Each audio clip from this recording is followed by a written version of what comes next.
नमस्कार दोस्तों, स्वागत है आपका गुरु कृपा क्लासेज की इस ऑनलाइन डिजिटल प्लेटफॉर्म के ऊपर। दोस्तों, जैसा कि आपको विदित है, अपन ने हाल ही में जो सेकंड ग्रेड एग्ज़ाम को मद्देनज़र रखते हुए क्वेश्चन श्रृंखला प्रारंभ करी है, जिसके अंतर्गत अपन फर्स्ट पेपर का जो कंप्लीट सिलेबस है उस सिलेबस को PYQ व MCQs के माध्यम से अनफोल्ड करने वाले हैं। उम्मीद करता हूँ आपको पिछली क्लास पसंद आई होगी। यदि क्लासेज आपको पसंद आ रही है तो उसको ज़्यादा से ज़्यादा संख्या में क्या करना है, लाइक एंड शेयर करना है और ज़्यादा से ज़्यादा विद्यार्थियों तक उसको पहुँचाना है, ताकि अधिक से अधिक विद्यार्थियों को उसका लाभ प्राप्त हो सके। और यदि किसी भी प्रकार की यदि आपको कोई तकनीकी खामी वगैरह नज़र आती है कि जिसमें अपन और सुधार कर सके, तो वो आप भी कमेंट बॉक्स में अपना कमेंट डाल सकते हो। चलिए दोस्तों, अपनी क्लास को अपना कंटिन्यू प्रॉपर वे में प्रारंभ करते हैं, जिसके अंदर अगला क्वेश्चन जो है अपना वर्ल्ड ज्योग्राफी में महाद्वीप और महासागरों के संदर्भ में वो आपके सामने है, जिसके अंतर्गत पूछा गया है कि यूरेशिया में अवस्थित घास क्षेत्र कहलाता है। यूरेशिया में अवस्थित घास क्षेत्र कहलाता है। जब जनरली अपन बात करते हैं ग्रासलैंड की, तो ग्रासलैंड जो होते हैं वो दो प्रकार के होते हैं। एक तो कौन से उष्णकटिबंधीय और एक कौन से होते हैं शीतोष्ण कटिबंधीय। यदि कोई भी घास क्षेत्र उष्णकटिबंधीय क्षेत्रों में विकसित हो रहा है तो वो तो क्या कहलाएगा, उष्णकटिबंधीय। और यदि शीतोष्ण कटिबंधों में विकसित होता है तो फिर वो क्या कहलाएगा, शीतोष्णकटिबंधीय। जनरली जब अपन बात करते हैं कि भाई विश्व के अंतर्गत पाए जाने वाले जो उष्णकटिबंधीय जो ग्रासलैंड है, उन उष्णकटिबंधीय घास क्षेत्रों में किस किस को शामिल किया जाता है, तो उष्णकटिबंधीय घास क्षेत्रों में जो शामिल होते हैं, एक तो कौन सा होता है, लानोस। और लानोस जो है ये कहाँ पड़ता है, ये पड़ता है वेनेजुएला में। लानोस कहाँ पड़ता है, वेनेजुएला में। एक है कौन सा, कैंपोज। और कैंपोज जो है ये कहाँ पड़ता है, ब्राज़ील में। कैंपोज कहाँ पड़ता है, ब्राज़ील में। और एक जो है वो कौन सा, सवाना। और सवाना जो है ये कहाँ पर पड़ता है, ये पड़ता है अफ्रीका में। तो तीन जो घास क्षेत्र है ये तो कैसे हैं, उष्णकटिबंधीय। बाकी शेष जो आते हैं वो किस में आते हैं, शीतोष्ण कटिबंधीय। अब शीतोष्ण कटिबंधीय घास क्षेत्रों की जब अपन बात करते हैं तो उसमें एक तो आ जाता है कौन सा, स्टेपीज। और स्टेपीज जो है ये पड़ता है कहाँ पर, यूरेशिया में। स्टेपीज कहाँ पर है, यूरेशिया, जिसमें विशेष तौर पर रूस और यूक्रेन में। इसके बाद में एक आता है कौन सा, प्रेरी। और प्रेरी जो है ये कहाँ पर पड़ता है, USA प्लस कनाडा। प्रेरीज कहाँ पर है, USA व कनाडा में। एक है कौन सा, पंपाज। और पंपाज जो है ये कहाँ पर पड़ता है, अर्जेंटीना में। एक आता है कौन सा, वेल्ड। और वेल्ड जो है ये कहाँ पर आता है, साउथ अफ्रीका में। एक आता है कौन सा, पुस्ताज। और पुस्ताज जो है ये कहाँ पर पड़ता है, हंगरी में। एक आता है कौन सा, डाउन्स। और डाउन्स जो है ये कहाँ पर, ऑस्ट्रेलिया में। और एक आ जाता है इसमें कौन सा, केंटबरी। और केंटबरी जो है ये कहाँ पर पड़ता है, न्यूजीलैंड के अंतर्गत पड़ता है। तो अपन को बताना है यूरेशिया में अवस्थित जो घास क्षेत्र है वो क्या कहलाता है, स्टेपीज। तो हमारा राइट आंसर जो रहने वाला है वो क्या हो जाएगा, इसमें सी ऑप्शन अपना इसमें क्या हो जाएगा, राइट हो जाएगा। चलिए अगला क्वेश्चन दिया गया है, रॉकी पर्वत की सर्वोच्च चोटी है। रॉकी पर्वत की सर्वोच्च चोटी है एकांकागुआ, किलिमंजारो, माउंट मैकिनले और माउंट एल्बर्ट। ठीक है। जनरली जब अपन बात करते हैं एकांकागुआ जो है, एकांकागुआ चोटी जो है ये कहाँ पर पड़ती है, साउथ अमेरिका में। कौन सी पर्वत श्रेणी के अंतर्गत आती है, एंडीज पर्वत के अंतर्गत ही आती है, जिसकी ऊंचाई जो है 6960 मीटर मानी जाती है। और जो साउथ अमेरिका की क्या है, सर्वोच्च चोटी है। दक्षिणी अमेरिका की सर्वोच्च चोटी कौन सी है, माउंट एकांकागुआ। किलिमंजारो की बात करते हैं तो किलिमंजारो चोटी जो है ये कौन सी श्रेणी में आती है, ये आती है किलिमंजारो पर्वत श्रेणी में। कहाँ पर आती है, किलिमंजारो पर्वत में। और किलिमंजारो जो पर्वत है ये कहाँ पड़ता है, ये पड़ता है अफ्रीका में। और किलिमंजारो चोटी जो है ये देश की यदि आपसे बात कर ली जाए तो देश पड़ेगा कौन सा, तंजानिया। कौन से देश में आती है, तंजानिया। और इसकी जो ऊंचाई है वो कितनी है, 5895 मीटर। और जो अफ्रीका की क्या है, सर्वोच्च चोटी मानी जाती है। तो अफ्रीका की सर्वोच्च कौन सी हो गई, किलिमंजारो। साउथ अमेरिका की सर्वोच्च कौन सी हो गई, माउंट एकांकागुआ। माउंट मैकिनले की बात करते हैं तो माउंट मैकिनले जो है ये कहाँ पड़ती है, ये पड़ती है अलास्का में। कहाँ पड़ती है, अलास्का में। और अलास्का के अंतर्गत कौन सी श्रेणी आती है, अलास्का श्रेणी। तो अलास्का श्रेणी कौन से में आ गई, अलास्का में। अब अलास्का श्रेणी जो है ये किसका भाग मानी जाती है, ये भाग मानी जाती है रॉकीज श्रेणी का। किसका भाग मानी जाती है, रॉकीज श्रेणी का। और रॉकीज की तो मुख्य चोटी कौन सी है, माउंट एल्बर्ट है। रॉकीज की तो मुख्य चोटी कौन सी है, माउंट एल्बर्ट, लेकिन रॉकीज का जो अगर विस्तार जो अलास्का में है, ठीक है, और उसकी श्रेणी कौन सी है, अलास्का श्रेणी, और उसकी सर्वोच्च चोटी कौन सी है, माउंट मैकिन्ले, और माउंट मैकिन्ले की जो ऊंचाई है वो कितनी है, 6194 मीटर, और ये जो है ये क्या है, नॉर्थ अमेरिका की सर्वोच्च है, कौन सी है, नॉर्थ अमेरिका की सर्वोच्च चोटी कौन सी मानी जाती है, माउंट मैकिन्ले मानी जाती है। तो यहाँ पर अपना नॉर्थ अमेरिका भी हो गया, साउथ अमेरिका भी हो गया, अफ्रीका भी हो गया। अब बच गए कौन से, एक महाद्वीप बच गया, कौन सा, अपना एशिया। अब एशिया महाद्वीप की सबसे मुख्य जो पर्वत श्रेणी है वो कौन सी है, हिमालय, और हिमालय के अंतर्गत जो चोटी आती है वो कौन सी आती है, माउंट एवरेस्ट आती है, कौन सी आती है, माउंट एवरेस्ट, जिसकी ऊंचाई है 8848 मीटर, जो विश्व की सबसे ऊंची चोटी मानी जाती है। तो एशिया की कौन हो गई, माउंट एवरेस्ट। सेकंड बचा अपने पास कौन सा, यूरोप, और यूरोप की जो है मुख्य पर्वत श्रेणी कौन सी आती है, काकेसस, कौन सी आती है, काकेसस, और काकेसस की सर्वोच्च चोटी कौन सी आती है, माउंट एल्ब्रुज, काकेसस की सर्वोच्च चोटी कौन सी आती है, माउंट एल्ब्रुज, जिसकी ऊंचाई जो है कितनी मानी जाती है, 5642 मीटर, कितनी मानी जाती है, 5642 मीटर, जो यूरोप की क्या है, सबसे ऊंची चोटी मानी जाती है। इसके अलावा बच गया अपना कौन सा, अंटार्कटिका, कौन सा बच गया, अंटार्कटिका, और अंटार्कटिका में जो है पर्वत श्रेणी पड़ती है कौन सी, किविनमोड पर्वत, कौन सा पड़ता है, किविनमोड पर्वत, और किविनमोड पर्वत की जो चोटी आती है कौन सी आती है, माउंट विंसन मैसिव,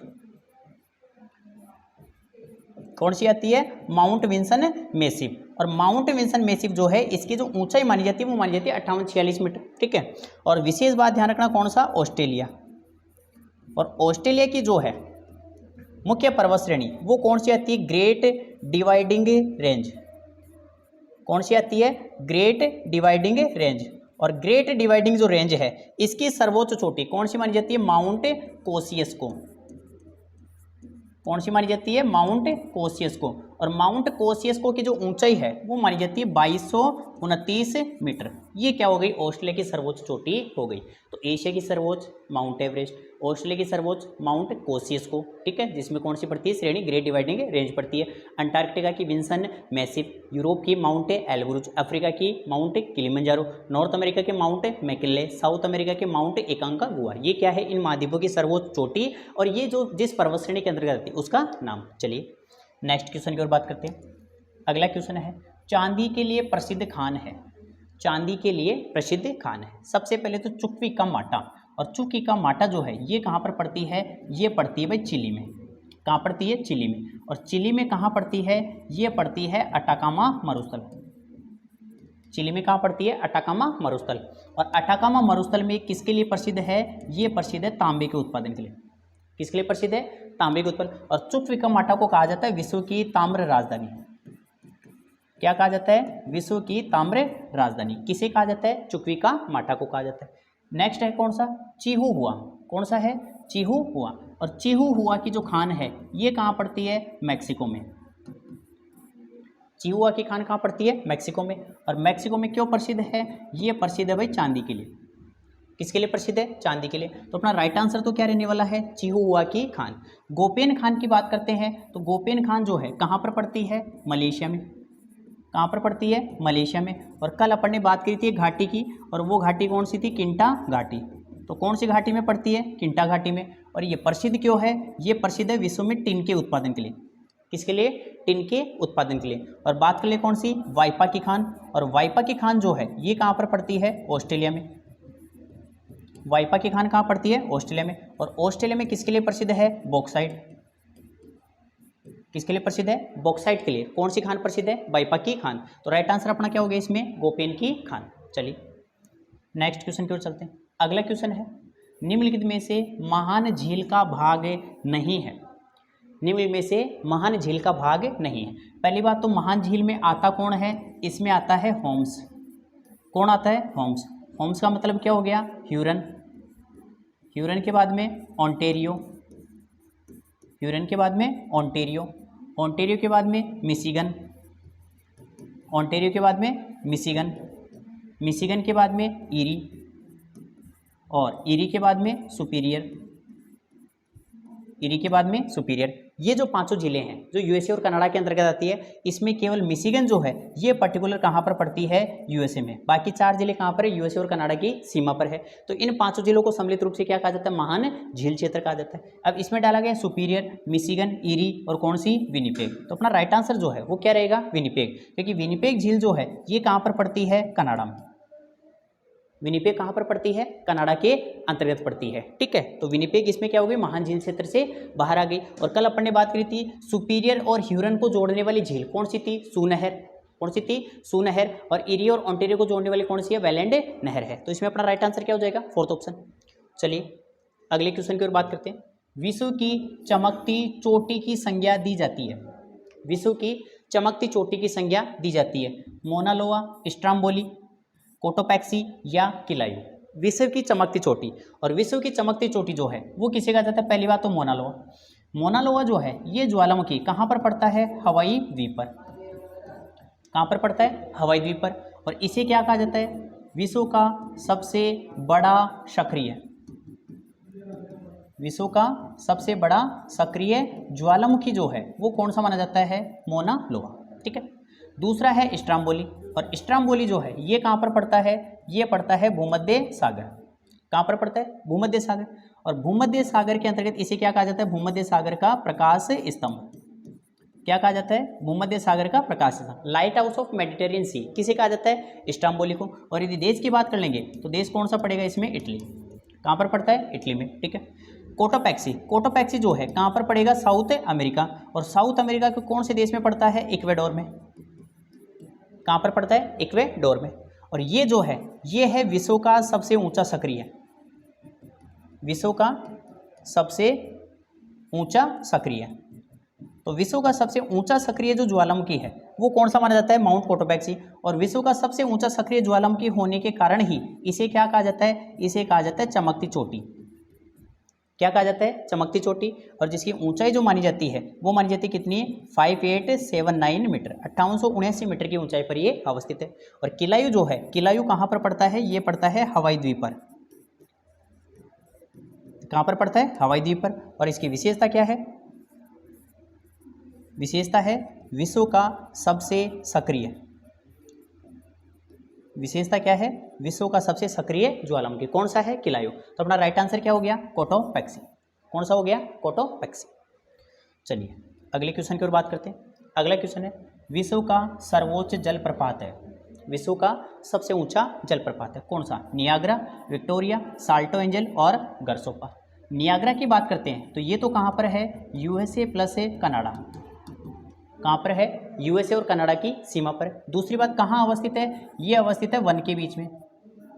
कहाँ पर है, वन। मतलब ओ का मतलब तो क्या है, एक तरफ तो इसकी झील पड़ती है कौन सी, ओंटारियो। कौन सी पड़ती है, ओंटारियो। और एक तरफ जो झील है वो कौन सी है, ईरी। कौन सी है, ईरी। तो ओंटारियो और ईरी झील के बीच में कौन सा जलप्रपात आता है, नियाग्रा जलप्रपात आता है। और आयतन की दृष्टि से सबसे बड़ा जलप्रपात, किसकी दृष्टि से, आयतन की दृष्टि से, यानी कि चौड़ाई के आधार पर सबसे बड़ा जो जलप्रपात है कौन सा माना जाता है, नियाग्रा जलप्रपात। ठीक है, विक्टोरिया जलप्रपात जो है ये कहाँ पड़ता है, ये पड़ता है अफ्रीका में। विक्टोरिया जलप्रपात कहाँ पर पड़ता है, अफ्रीका में। और ये क्या है, अफ्रीका का सबसे बड़ा, क्या है, अफ्रीका का सबसे बड़ा और सबसे ऊंचा जो जलप्रपात है कौन सा है, विक्टोरिया जलप्रपात। और विक्टोरिया जलप्रपात जो है कौन सी नदी पर है, जाम्बेजी। कौन सी नदी पर है, जाम्बेजी नदी पर है। कौन सा जलप्रपात है, विक्टोरिया। तीसरा कौन सा, साल्टो एंजल। और साल्टो एंजल जो है कहाँ पर है, साउथ अमेरिका। और साउथ अमेरिका के कौन से देश में है, वेनेजुएला। कहाँ पर है, वेनेजुएला। और नदी कौन सी इसकी, नदी की बात करेंगे तो कौन सी आ जाएगी, रियो कैरोनी। कौन सी नदी पर है, रियो कैरोनी नदी पर है। और रियो कैरोनी नदी पर इसकी ऊंचाई है कितनी है, 979 मीटर इसकी क्या है, ऊंचाई है। और चौथा कौन सा, गरसोपा, जो कहाँ पर है, भारत। और भारत में कहाँ, कर्नाटक। और कर्नाटक में कौन सी नदी पर, शरावती नदी पर। कौन सी नदी पर है, शरावती नदी पर। और इसी का नाम क्या है, अन्य, इसी को कहा जाता है जोग। और इसी को कहा जाता है क्या, महात्मा गांधी। क्या कहा जाता है, महात्मा गांधी जलप्रपात, जिसकी ऊंचाई जो है वो कितनी मानी जाती है, 251 मीटर। कितनी मानी जाती है, 251 मीटर। तो राइट आंसर अपना क्या हो जाएगा इसका, साल्टो एंजल। अपना क्या रहने वाला है, राइट आंसर रहने वाला है। चलिए अगले क्वेश्चन की ओर बात करते हैं। अगला क्वेश्चन है हॉर्न। हॉर्न ऑफ अफ्रीका का भाग नहीं है। हॉर्न ऑफ अफ्रीका का भाग नहीं है। जब अपन जनरली बात करते हैं अफ्रीका महाद्वीप की, तो अफ्रीका महाद्वीप की ये वाली जो संरचना है और ये वाला जो भाग है अफ्रीका का, इस वाले भाग को नाम दिया जाता है क्या? इसे कहा जाता है हॉर्न ऑफ अफ्रीका। इसे क्या कहा जाता है? हॉर्न ऑफ अफ्रीका, क्योंकि इसका जो भाग है पूरा समीपवर्ती भाग है और एक भाग क्या है? ऊपर की ओर निकला हुआ तो इस ऊपर की ओर निकले हुए भाग को क्या कहा जाता है? Horn of Africa. ये इसे ही कहा जाता है, दूसरा नाम इसे ही कहा जाता है अफ्रीका का सींग। इसे क्या कहा जाता है? इसी का दूसरा नाम मिल जाता है अफ्रीका का सींग। किसे कहा जाता है? Horn of Africa. ऐसे हॉर्न ऑफ अफ्रीका में 4 देश शामिल किए जाते हैं। इसमें एक तो आता है कौन सा? सोमालिया। एक तो कौन सा जाता है? सोमालिया। एक कौन सा जाता है? जिबूती। एक कौन सा जाता है? जिबूती। एक कौन सा जाता है? इथोपिया। कौन सा जाता है? इथोपिया। और एक आ जाता है इसमें कौन सा? इरिट्रिया। कौन सा जाता है? इरिट्रिया। तो इसमें कौन आ रहा है? इथोपिया भी आ रहा है, जिबूती भी है, सोमालिया भी है। कौन नहीं है? लीबिया। तो लीबिया हॉर्न ऑफ अफ्रीका के अंतर्गत शामिल नहीं किया जाता है। तो अफ्रीका के उत्तरी पूर्वी किनारे पर जो आगे की ओर निकला हुआ अग्र भाग जो है उसे क्या कहा जाता है? हॉर्न ऑफ अफ्रीका या अफ्रीका का सींग, जिसका विस्तार 4 देशों में है। मतलब 4 देश किसके अंदर आते हैं? कौन कौन से? सोमालिया, जिबूती, इथोपिया और कौन सा? इरिट्रिया। तो इसमें कौन सा नहीं है? इरिट्रिया नहीं है। तो इसमें अलग क्या दिया गया? लीबिया दिया गया। चलिए अगले क्वेश्चन की ओर बात करते हैं। अगला क्वेश्चन है विषुवत रेखा को 2 बार काटने वाली नदी, या फिर ऐसे बोल सकते हो 2 बार पार करने वाली नदी कौन सी मानी जाती है? कौन सी रेखा को? विषुवत रेखा को। जनरली जब अपन बात करते हैं कि वे ग्लोब के बीचे बीच से जो काल्पनिक रेखा गुजरी है वो कौन सी है? 0 डिग्री विषुवत रेखा। इसके बाद में इसके नॉर्थ में कौन सी? 23.5 डिग्री नॉर्थ, जिसको अपन बोलते हैं करक रेखा। और इसके बाद में 23.5 डिग्री साउथ, जिसको अपन बोलते हैं क्या? मकर रेखा। अब जनरली जब अपन बात करते हैं तो करक रेखा को 2 बार काटने वाली या पार करने वाली जो नदी है वो तो कौन सी है? माही नदी। कौन सी आ जाती है? माही नदी। यदि अपन बात करें मकर रेखा को 2 बार पार करने वाली नदी तो फिर वो कौन सी आ जाती है? लिम्पोपो नदी, जो कहाँ पर बहती है? साउथ अफ्रीका में बहती है। और यदि विषुवत रेखा की बात करेंगे तो फिर कौन सी आ जाएगी? यहाँ पर या तो कांगो बोल दो या फिर इसी को बोल दो क्या? जायरे नदी। ये क्या करती है? विषुवत रेखा को 2 बार पार करती है। तो राइट आंसर इसका क्या रहेगा अपना? जायरे नदी। जाम्बेजी नदी की बात करें तो ये भी कहाँ पर बहती है? अफ्रीका में बहती है। और अभी अपन ने बात करी थी इस नदी के ऊपर जो बांध बनाया हुआ जलप्रपात है, कौन सा है? विक्टोरिया जलप्रपात, जो अफ्रीका का क्या है? सर्वोच्च जलप्रपात माना जाता है। और इसी के ऊपर एक बांध है और बांध का नाम क्या है? करीबा बांध। तो करीबा बांध जो है वो कौन सी नदी के ऊपर है? जाम्बेजी नदी के ऊपर है। ठीक है। और जायरे इसी का दूसरा नाम क्या माना जाता है? इसे ही कहा जाता है कांगो नदी। और कांगो नदी के ऊपर जो है वो कौन सा है? लिविंगस्टोन जलप्रपात। कौन सा है? लिविंगस्टोन जलप्रपात जो है। ये लिविंगस्टोन के साथ एक और है कौन सा? स्टेनले जलप्रपात। कौन सी नदी के ऊपर है? कांगो या जायरे नदी के ऊपर। लिम्पोपो जो है कहाँ बहती है? South Africa. और माही नदी कहाँ पर बहती है? ये बहती है राजस्थान, एमपी और गुजरात में। तो राइट आंसर अपना क्या हो जाएगा इसमें? जायरे नदी। चलिए अगला क्वेश्चन दिया गया इसमें, अफवाह क्षेत्र के आधार पर विश्व की सबसे बड़ी नदी है। अफवाह क्षेत्र के आधार पर विश्व की सबसे नदी है। अफवाह क्षेत्र का आधार मतलब अफवाह कितने क्षेत्र में बह रही है। ड्रेनेज पैटर्न के आधार पर मतलब कितना क्षेत्र वो कवर कर रही है, चौड़ाई के आधार पर यदि अपन बात करते हैं तो उस विश्व की सबसे बड़ी नदियों में किसको शामिल किया जाता है? नील नदी जो है, नील तो कहाँ पर बहती है? ये बहती है अफ्रीका में। कहाँ बहती है? अफ्रीका में। और ये क्या है? विश्व की सबसे लंबी नदी। क्या है? विश्व की सबसे लंबी नदी जो है वो कौन सी मानी जाती है? नील नदी मानी जाती है, जिसका उद्गम कहाँ से होता है? विक्टोरिया झील से। 2 धाराओं के रूप में निकलती है, एक व्हाइट नील और एक कौन सी? ब्लू नील। व्हाइट नील का उद्गम तो कहाँ से होता है? विक्टोरिया झील से। और ब्लू नील का होता है कहाँ से? इथोपिया की टाना झील से। और दोनों धाराएं जो है वो सूडान की राजधानी खार्तूम के पास में आपस में मिलती है और मिस्र से प्रवाहित होती है। कहाँ पर आकर गिर जाती है? भूमध्य सागर में, जहाँ पर डेल्टा का निर्माण करती है। विश्व में पहली बार डेल्टा की खोज कौन सी नदी के मुहाने पर की गई? नील नदी के मुहाने पर। और एक भूगोल बताते कौन? हेरोडोटस, जो प्रमुख इतिहासकार भी माने जाते हैं। तो हेरोडोटस ने बोला था कि भाई मिस्र जो है किसका वरदान माना जाता है? नील नदी का वरदान माना जाता है। और इसके मुहाने पर पहली बार डेल्टा की खोज भी करने वाले कौन माने जाते हैं? हेरोडोटस ही माने जाते हैं। तो नील तो क्या है? विश्व की सबसे लंबी। कौन से महाद्वीप में है? अफ्रीका में। मिसिसिपी मिसौरी जो है ये क्या है? ये है नॉर्थ अमेरिका की सबसे लंबी। क्या है, नॉर्थ अमेरिका की सबसे लंबी नदी जो है वो कौन सी मानी जाती है, मिसिसिपी, मिसोरी। अमेजन नदी जो है ये कहाँ पर बहती है, साउथ अमेरिका में, और साउथ अमेरिका के आधार पर ये क्या है, अफ्वा क्षेत्र के आधार पर सबसे बड़ी नदी। तो अफ्वा क्षेत्र की दृष्टि से जो सबसे बड़ी नदी है वो कौन सी मानी जाती है, अमेजन नदी मानी जाती है। और मुर्रे डार्लिंग जो है ये कहाँ पर बहती है, ये बहती है भाई ऑस्ट्रेलिया में। कहाँ पर बहती है, ऑस्ट्रेलिया में। और इसके अतिरिक्त यदि अपन बात कर ले तो अपना राइट आंसर तो क्या हो जाएगा, अमेजन। और यदि आपसे पूछ ले क्या कि भाई यूरोप की जो सबसे लंबी नदी है, तो यूरोप की सबसे लंबी नदी कौन सी मानी जाती है, वोल्गा। कौन सी मानी जाती है, वोल्गा मानी जाती है। और यदि आपसे पूछ ले कौन सा, एशिया, तो एशिया की सबसे लंबी नदी जो है वो कौन सी मानी जाएगी, यांगटी शिक्यांग। कौन सी मानी जाएगी, यांगटी शिक्यांग नदी जो है वो विश्व की, एशिया की सबसे लंबी नदी मानी जाती है। तो अपना राइट आंसर क्या हो गया, अमेजन नदी। यदि अफवाह क्षेत्र पूछता है तो अमेजन, और लंबाई पूछता है तो क्या हो जाएगा, नील नदी। चलिए अगला क्वेश्चन है, महान भ्रंश घाटी से संबंधित नहीं है। महान भ्रंश घाटी से संबंधित नहीं है। भ्रंश घाटी क्या होती है, जब भी किसी स्थान पर समीपी 3 चट्टानों के तल पाए जाते हैं, 3 चट्टानों के तल में यदि समीपी 2 किनारों के जो भाग है वो तो अपने स्थान पर रहे, लेकिन बीच वाले तल का क्या हो जाए, धसाव हो जाए, तो इस क्रिया के द्वारा निर्मित जो घाटी है वो घाटी क्या कहलाएगी, ये कहलाएगी भाई भ्रंश घाटी। क्या कहलाएगी, भ्रंश घाटी। और विश्व की सबसे बड़ी जो भ्रंश घाटी है वो अफ्रीका महाद्वीप में लाल सागर के किनारे से दक्षिण से ड्रेकेंसबर्ग पर्वत श्रेणी तक फैली हुई है। और उस भ्रंश घाटी के अंतर्गत जो झीलें आती है, उन झीलों के अंतर्गत अपन बात करते हैं रतन की। किसकी करते हैं, रतन की करते हैं। और रतन का मतलब है रुडोल्फ, एल्बर्ट, टांगानिका, एडवर्ड और न्यासा। ये मुख्यतः 5 जिले कहाँ पाई जाती है, महान अफ्रीकन भ्रंश घाटी में पाई जाती है। तो इसमें रुडोल्फ है, एल्बर्ट है, न्यासा है, क्या नहीं है, विक्टोरिया नहीं है, क्योंकि विक्टोरिया झील जो है वो भ्रंश घाटी से क्या है, बाहर है। और इसी विक्टोरिया झील से क्या है, कौन सी धारा का उद्गम होता है, सफ़ेद नील का क्या होता है, उद्गम होता है। और अफ्रीका की सबसे बड़ी जो झील है वो कौन सी मानी जाती है, विक्टोरिया झील मानी जाती है। तो इसका राइट आंसर अपना क्या हो जाएगा, विक्टोरिया झील हो जाएगा। चलिए अगले क्वेश्चन की ओर बात करते हैं। स्वर्ण भंडार से संबंधित नहीं है, नदी की जगह कर लेना, यहाँ पर नहीं है, स्वर्ण भंडार से संबंधित नहीं है। सबसे पहला तो इसमें दिया गया क्या, काल गुल्ली। और काल गुल्ली जो है ये कहाँ पर पड़ती है, ये पड़ती है ऑस्ट्रेलिया में। काल गुल्ली कहाँ पे पड़ती है, ऑस्ट्रेलिया में, ठीक है। दूसरा दिया गया है कोलार। और कोलार जो है ये अपने भारत में पड़ती है। और भारत में कहाँ पे पड़ती है, कर्नाटक में, ठीक है। विट्स वाटर रेंज जो है, विट्स वाटर रेंज कहाँ पर पड़ती है, अफ्रीका।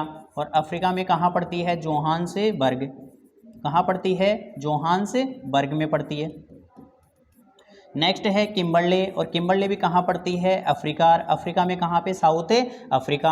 और किम्बरले जो है ये किसके लिए प्रसिद्ध है, ये प्रसिद्ध है भाई हीरे के लिए। और कितनी गहरी खान है, 3.8 किलोमीटर गहरी खान है, जो विश्व की सबसे गहरी खान मानी जाती है। और वो कौन सी मानी जाती है, किम्बरले खान मानी जाती है। तो कालगुल्ली, कोलार और विट्स वाटर रेंज तो किसके लिए प्रसिद्ध है, सोने के लिए। और किम्बरले किसके लिए प्रसिद्ध मानी जाती है, हीरे के लिए प्रसिद्ध मानी जाती है। तो राइट आंसर इसका जो रहने वाला वो क्या हो जाएगा, डी ऑप्शन इसमें राइट हो जाएगा।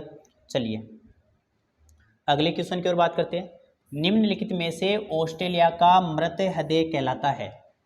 निम्नलिखित में से ऑस्ट्रेलिया का मृत हृदय कहलाता है, कौन सा कहलाता है, ब्रोकन हिल कहलाता है, वृहत ऑस्ट्रेलिया मरुस्थल कहलाता है, आयर झील कहलाती है, या फिर मैकडोनाल्ड रेंज कहलाती है। तो ब्रोकन हिल जो है ये ऑस्ट्रेलिया में है, किसके लिए प्रसिद्ध है, ये प्रसिद्ध है जस्ते के लिए। तो जस्ते के उत्पादन हेतु कौन सी प्रसिद्ध है, ब्रोकन हिल प्रसिद्ध है। वृहत ऑस्ट्रेलिया मरुस्थल जो है ऑस्ट्रेलिया का सबसे बड़ा मरुस्थल है। और इसके अंतर्गत कौन आता है, इसके अंतर्गत आता है एक तो कौन सा, सिम्पसन, एक कौन सा आता है, गिब्सन, एक कौन सा आता है, तनामी, एक कौन सा आता है, विक्टोरिया।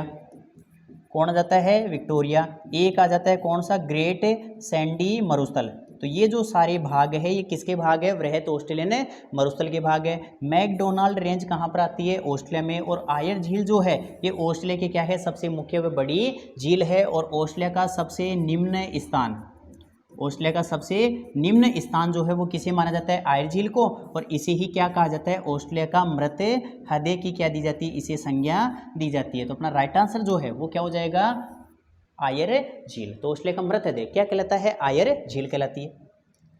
चलिए अगला क्वेश्चन दिया गया है, विश्व का सबसे बड़ा समुद्री जैव आरक्षित क्षेत्र है। विश्व का सबसे बड़ा समुद्री जैव आरक्षित क्षेत्र है। बेडेल सागर जो है कौन से महासागर के अंतर्गत आता है? ये आता है महाद्वीप तो पड़ता है यहाँ पर कौन सा? अंटार्कटिका। कौन सा पड़ता है? अंटार्कटिका। और यहाँ पर जो है वैसे अपन महासागर वैसे पर्टिकुलर तो नहीं मिलता, लेकिन उसे अपन बोलते हैं क्या? दक्षिणी ध्रुव महासागर। कौन सा बोलते हैं? दक्षिणी ध्रुव महासागर, जो कि अंटार्कटिका की बर्फ के पिघलने से जल की जो प्राप्ति होती है, ये 60 डिग्री दक्षिणी अक्षांशों के दक्षिण का जो जलीय भाग है उसे क्या कहा जाता है? दक्षिणी ध्रुव महासागर। तो इसके अंतर्गत आता है कौन सा? वेडेल सागर, जो कौन से महाद्वीप के पास में आता है? अंटार्कटिका। रोज सागर जो है ये भी कहाँ पड़ता है? अंटार्कटिका। और ये क्या है? विश्व का सबसे बड़ा समुद्री जैव आरक्षित क्षेत्र। वो विश्व का सबसे बड़ा समुद्री जैव आरक्षण यानी जीवों के संरक्षण हेतु कौन सा है? रोस सागर है। और अरेबस जो है ये क्या है? अंटार्कटिका। और अंटार्कटिका का क्या है? एकमात्र सक्रिय ज्वालामुखी। तो अंटार्कटिका का एकमात्र सक्रिय ज्वालामुखी जो है वो कौन सा माना जाता है? माउंट अरेबस माना जाता है। और कोरल सागर जो है ये किसके पास में पड़ता है? ऑस्ट्रेलिया में। और इस कोरल सागर के पास में कौन सी है? Great barrier reef. कौन सी है? ग्रेट बैरियर रीफ जो है यानी कि विश्व की सबसे बड़ी जो प्रवाल भित्ति है ऑस्ट्रेलिया के उत्तरी पूर्वी किनारे पर और क्वींसलैंड के पूर्वी किनारे पर जो है वो कौन से सागर के पास में आती है? कोरल सागर में। तो अपना जो राइट आंसर रहने वाला है वो क्या हो जाएगा? रोस सागर हो जाएगा। चलिए अगले क्वेश्चन की ओर बात करते हैं। नीली व हरी पहाड़ियाँ तथा दक्षिणी आल्प्स का संबंध है। नीली व हरी पहाड़ियाँ तथा दक्षिणी आल्प्स का संबंध है। यदि आपसे पूछ रहा है नीली हरी, कौन सी? नीली हरी पहाड़ियाँ, तो नीली हरी पहाड़ियाँ तो कहाँ पर पड़ती है? आपकी यूएसए में पड़ती है। कहाँ पड़ती है? यूएसए में। लेकिन पूछ रहा है क्या? दक्षिणी आल्प्स। यदि दक्षिणी आल्प्स की बात की जाती है तो फिर कौन आ जाएगा? न्यूजीलैंड। कौन आ जाएगा? न्यूजीलैंड। तो अपना राइट आंसर जो है वो तो क्या रहने वाला है? न्यूजीलैंड। यदि दक्षिणी आल्प्स की जगह केवल होता क्या? आल्प्स, तो केवल आल्प्स जो है वो तो कौन से भाग में पड़ता है? यूरोप में पड़ता है। कौन से भाग में पड़ता है?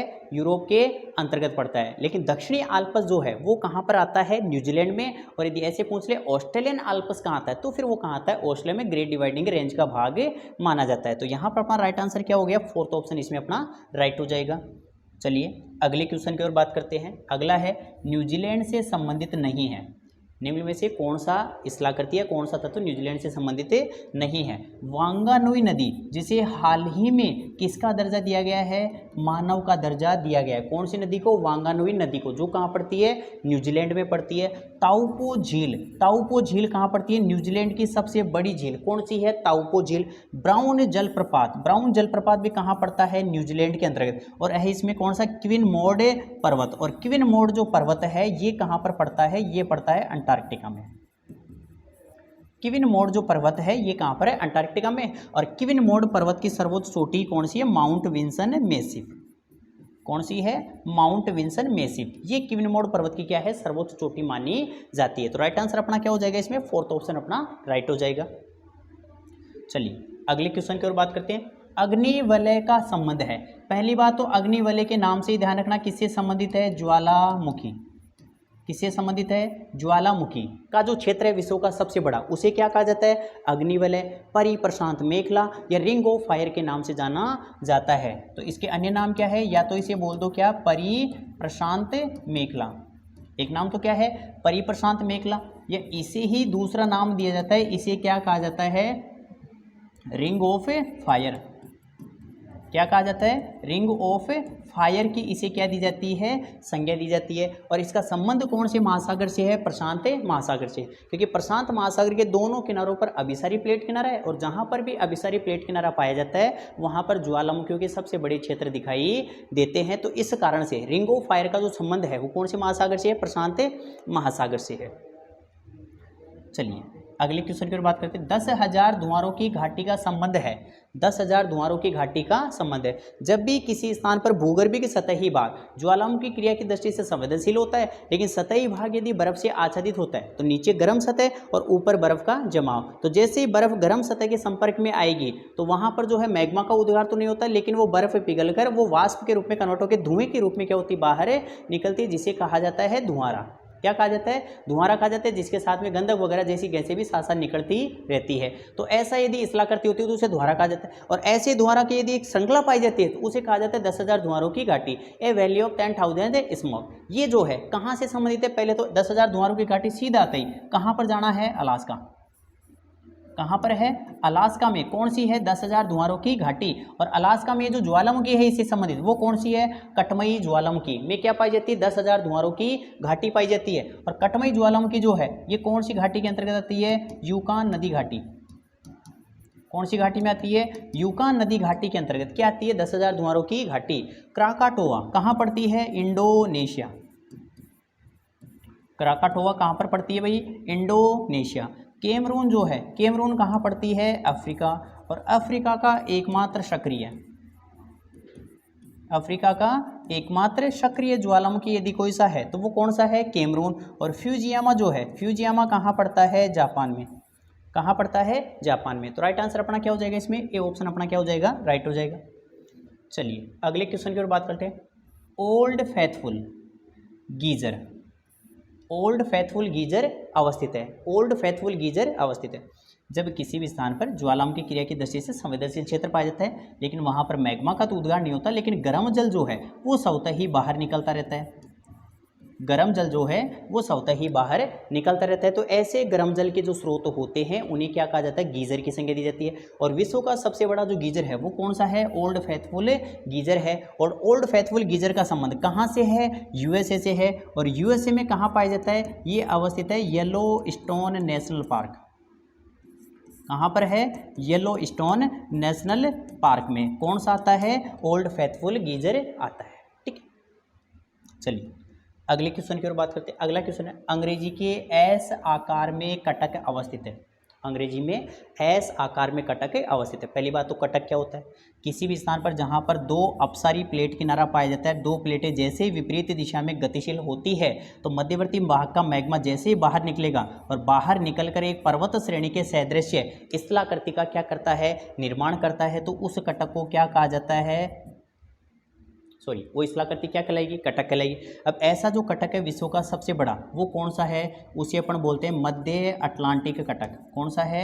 मध्य अटलांटिक कटक जो है ये विश्व का क्या माना जाता है? सबसे बड़ा कटक माना जाता है। और मध्य अटलांटिक कटक जो है ये कौन से महासागर में? अटलांटिक महासागर में। कितनी लंबाई में फैला हुआ है? 14,400 किलोमीटर की लंबाई में ये फैला हुआ है, जो उत्तर में आइसलैंड से लेकर दक्षिण में बोवेट द्वीप तक इसका क्या मिलता है? विस्तार मिलता है। तो कहाँ से कहाँ तक फैला हुआ है? ये है उत्तर में तो इसके क्या पड़ता है? एक द्वीप आइसलैंड। और दक्षिण में कौन सा द्वीप पड़ता है? इसके बोवेट द्वीप पड़ता है। तो इन दोनों के मध्य इसकी जो लंबाई है वो कितनी है? 14,400 किलोमीटर है। और इस कटक की जो आकृति है वो कैसी है? एस आकार में। तो अटलांटिक महासागर की आकृति भी कैसी है? एस आकार में। तो इसका आकार भी कैसा हो गया? एस आकार। तो कौन से महासागर से संबंधित है? अटलांटिक महासागर से संबंधित है। और इसी मध्य अटलांटिक कटक का जो भाग है, विषुवत रेखा से ऊपर वाला जो भाग है वो तो क्या कहलाता है? वो तो कहलाता है भाई डोल्फिन कटक। क्या कहलाता है? डोल्फिन कटक। और दक्षिण वाला जो भाग है वो क्या कहलाता है? वो कहलाता है challenger Cuttack.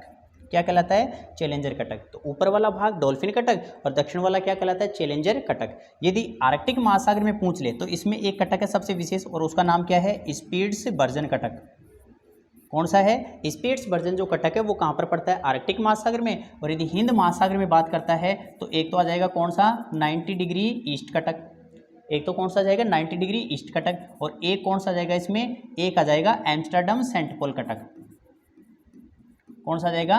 Amsterdam Saint Paul कटक। ये दोनों कहाँ पर है? हिंद में। और यदि पूछ ले प्रशांत महासागर में तो प्रशांत में सबसे मुख्य आएगा कौन सा? एल्बेट्रोस। कौन सा जाता है? अल्बेट्रोस कटक जो या पठार जो है ये कहाँ पर आता है? प्रशांत महासागर में। तो अपना राइट आंसर क्या हो जाएगा? अटलांटिक महासागर। चलिए अगले क्वेश्चन की ओर बात करते हैं। विश्व का सबसे गहरा गर्त अवस्थित है। विश्व का सबसे गहरा गर्त अवस्थित है। ठीक है, तो सबसे पहले तो कौन सा? प्रशांत महासागर। प्रशांत महासागर के अंतर्गत कौन सा गर्त आता है? मेरियाना। या मेरियाना का दूसरा नाम जो मिलता है क्या मिलता है? चैलेंजर। कौन सा मिलता है? चैलेंजर, जिसकी गहराई जो है कितनी है? 11,022 मीटर, जो विश्व का क्या माना जाता है? सबसे गहरा कटक, सॉरी सबसे गहरा गर्त माना जाता है। इसके बाद में जो है कौन सा आता है? टोंगा गर्त। कौन सा आता है? टोंगा गर्त, जिसकी गहराई जो है 10,882 मीटर मानी जाती है। ये भी कहाँ पर है? प्रशांत महासागर में। इसके बाद में अगला आता है कौन सा? इस्वायर। कौन सा आता है? इस्वायर, जिसकी गहराई जो है 10,475 मीटर मानी जाती है। ये भी कहाँ पर आता है? प्रशांत महासागर में। इसके बाद में आता है कौन सा? Puerto Rico. कौन सा जाता है? प्यूर्टो रिको गर्त। और प्यूर्टो रिको जो गर्त है इसकी गहराई है 8,385 मीटर। और प्यूर्टो रिको जो गर्त है वो कहाँ पर आता है? अटलांटिक में। और नेक्स्ट आता है कौन सा? सूंडा गर्त। कौन सा आता है? सूंडा गर्त, जिसकी गहराई है 7,450 मीटर। और ये कहाँ पर आता है? हिंद महासागर। कहाँ पर आता है? हिंद महासागर में। तो विश्व का सबसे गहरा गर्त तो कौन सा? मेरियाना या चैलेंजर गर्त। कहाँ पर आता है? प्रशांत महासागर में। हिंद महासागर का सबसे गहरा गर्त कौन सा हो गया भाई? सूंडा गर्त। और अटलांटिक का सबसे गहरा गर्त कौन सा हो गया? Puerto Rico. कौन सा हो गया? प्यूर्टो रिको जो गर्त है ये अटलांटिक महासागर का सबसे गहरा गर्त माना जाता है। चलिए अगले क्वेश्चन की ओर बात करते हैं। अगला क्वेश्चन है असुमेलित है। असुमेलित है कैलिफोर्निया धारा, गल्फ स्ट्रीम धारा, क्यूरोसिवो या फिर कौन सी? सोमाली धारा। क्या है? सोमाली धारा। धाराओं में जब भी असुमेलित की बात की जाती है तो या तो क्षेत्र के आधार पर मैच होगा, या फिर उसकी प्रकृति के भाई गर्म है या ठंडी है, या फिर ऐसे ध्यान रख लेने के भाई उत्तरी गोलार्ध में बह रही है, दक्षिणी गोलार्ध में बह रही है। तो कैलिफोर्निया धारा जो है ये धारा कैसी है? ठंडी। कैसी है? ठंडी। कौन से महासागर में चलती है? ये चलती है प्रशांत महासागर में। कहाँ चलती है? प्रशांत महासागर में। ठीक है। गल्फ स्ट्रीम धारा जो है ये कैसी है? गर्म। और कहाँ चलती है? ये चलती है अटलांटिक में। कहाँ चलती है? अटलांटिक में। क्यूरोसिवो जो है, क्यूरोसिवो और क्यूरोसिवो धारा की जब हम बात करेंगे तो ये कहाँ पर आएगी? प्रशांत में। और कैसी प्रकृति की है? गर्म प्रकृति की है। और उसके बाद में सोमाली धारा, और सोमाली धारा जो है ये कहाँ पर पड़ती है? हिंद महासागर में। कहाँ पर पड़ेगी? हिंद महासागर में। और कैसी प्रकृति की है? ये है गर्म प्रकृति। तो ये भी गर्म, ये भी गर्म और ये भी गर्म। बची कौन सी? कैलिफोर्निया धारा। और ये कैसी है? ठंडी प्रकृति की धारा है। यदि जनरली अपन बात कर लिए एक थोड़ा सा इसमें, सबसे पहले तो आपको ध्यान रखनी कौन सी? प्रशांत। और प्रशांत महासागर की जो मुख्य धाराएं हैं उसमें आपको किस किस को ध्यान रखना है? इसमें एक तो आपको ध्यान रखना है कौन सी? क्यूरोसिवो। कौन सी है? क्यूरोसिवो। ठीक है। क्यूरोसिवो के बाद में ध्यान रखना कौन सी? सुसीमा। कौन सी है? सुसीमा। सुसीमा के बाद में ध्यान रखना इसमें कौन सी? ओयासिवो। कौन सी है? ओयासिवो। ओयासिवो के बाद में आपको ध्यान रखनी कौन सी? कैलिफोर्निया। कौन सी ध्यान रखनी है? कैलिफोर्निया। कैलिफोर्निया के बाद में कौन सी ध्यान रखनी है? पूर्वी ऑस्ट्रेलियन धारा। कौन सी है? पूर्वी ऑस्ट्रेलियन धारा। और उसके बाद में ध्यान रखना कौन सी? पेरू या हम्बोल्ट की धारा। या तो पेरू बोल दो या फिर कौन सी? हम्बोल्ट की धारा। ये सारी धाराएं तो मुख्यतः किसकी है? प्रशांत की। वैसे और भी है लेकिन मेजर यही है। अब इसमें जो है ओयासिवो कैसी है? ठंडी है। कैलिफोर्निया कैसी है? ठंडी है। और हम्बोल्ट या पेरू की धारा कैसी है? ठंडी। बाकी शेष कैसी है? गर्म। दूसरी अपन बात कर ले कौन सा? अटलांटिक महासागर। कौन सा है? अटलांटिक महासागर। अटलांटिक महासागर में ध्यान रखना एक तो कौन सी? फ्लोरिडा धारा। कौन सी है? फ्लोरिडा। एक ध्यान रखना कौन सी? Gulf stream. कौन सी ध्यान रखना? Gulf stream. एक ध्यान रखना कौन सी? लेब्राडोर। कौन सी है? लेब्राडोर। एक ध्यान रखना कौन सी? कनारी। कौन सी है? कनारी। एक ध्यान रखना कौन सी? उत्तरी अटलांटिक प्रवाह है। कौन सी? उत्तरी अटलांटिक प्रवाह है। एक ध्यान रखना कौन सी? ब्राजील। ब्राजील के बाद में एक ध्यान रखना कौन सी? जो फोकलैंड धारा आती है मैगेलन जल संधि से, फोकलैंड। और एक ध्यान रखना कौन सी? बेंगुएला। कौन सी? बेंगुएला। इनके अंदर बेंगुएला कैसी है? ठंडी। फोकलैंड कैसी है? ठंडी। कनारी कैसी है? ठंडी। और लेब्राडोर कैसी है? ठंडी। बाकी शेष कैसी है? गर्म। और इसी के साथ एक ध्यान रख लेना कौन सी? हिंद महासागर। किसकी ध्यान रख लेना? हिंद महासागर। और हिंद महासागर में जो है एक तो कौन सी है? पूर्वी अफ्रीकन धारा। कौन सी है? पूर्वी अफ्रीकन। एक आ जाएगी इसी में कौन सी? ओयासिवो। कौन सी आ जाएगी? ओयासिवो। एक आ जाएगी इसी में कौन सी? मोजाम्बिक। कौन सी आ जाएगी? मोजाम्बिक। एक आ जाएगी इसी में कौन सी? मेडागास्कर। कौन सी आ जाएगी? मेडागास्कर। और एक आ जाएगी इसी में कौन सी? पश्चिमी ऑस्ट्रेलियन धारा। और इसी के साथ एक आ जाएगी कौन सी? लेविन की धारा। इसमें ठंडी धाराएं जो है एक तो कौन सी है? पूर्वी ऑस्ट्रेलियन धारा। और एक जो है वो थोड़ी कौन सी मानी जाती है? ओयासिवो धारा। बाकी से इसके मानी जाती है? गर्म धाराएं मानी जाती है। तो ये कुछ मुख्य मुख्य धाराएं हैं जो अपन ने प्रत्येक महासागर के साथ क्या करिए? बातें करिए। तो दोस्तों ये थे अपनी आज की क्लास के अति महत्वपूर्ण 20 क्वेश्चन। उम्मीद करता हूँ सभी क्वेश्चन आपको पसंद आएगी। यदि क्वेश्चन पसंद आए तो क्लास को ज़्यादा से ज़्यादा संख्या में लाइक एवं शेयर करना ना भूलें। तो मिलते हैं अगले क्लास में इनसे भी बेहतर क्वेश्चनों के साथ। तो इसके लिए हमारे साथ जुड़े रहिए गुरु कृपा क्लासेस की ऑनलाइन डिजिटल प्लेटफॉर्म के ऊपर, जो आपकी तैयारी में क्या लगा देगा, 4 चांदे लगा देगा। तो दोस्तों इसी के साथ आज की अपन क्लास को विराम देते हैं। मिलते हैं अगली क्लास में। तब तक जीवन में इसी प्रकार हंसते रहिए, मुस्कुराते रहिए, जीवन में खूब मेहनत करिए, खूब अध्ययन करिए और लगातार अपने कर्म पथ पर बढ़ते रहिए। Thank you.